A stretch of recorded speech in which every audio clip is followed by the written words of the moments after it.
J'ai confiance en la police pour plein de choses. Mais là, il y a une recrudescence de morts qui est inutile et qui n'a pas lieu d'être. On doit être en sécurité dans notre pays, on a le droit à cette sécurité aussi, on paye nos impôts, on a le droit d'être là. On ne va pas partir.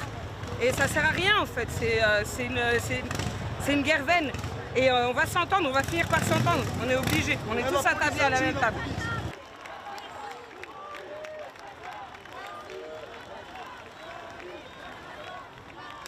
Bien sûr, j'ai peur pour mes 4 garçons. Ouais. J'ai peur pour la suite, comment ça va se passer. J'aimerais bien que ça s'arrête et que ça n'arrive plus, en fait. Parce que c'est pas possible de mourir comme ça gratuit.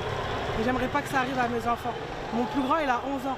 Dans 5 ans, ça aurait pu être lui qui est mort sous une balle. C'est pas possible, faut que ça s'arrête, en fait. Faut vraiment que ça s'arrête.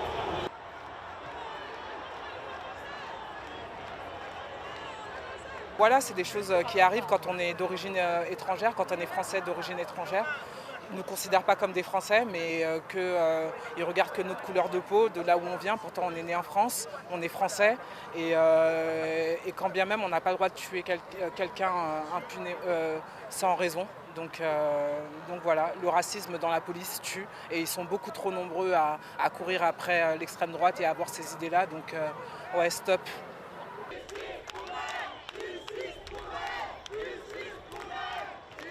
On a là quand même quelque chose qui ressemble à une exécution, même si on verra ce que dit l'enquête et ce que conclut la justice.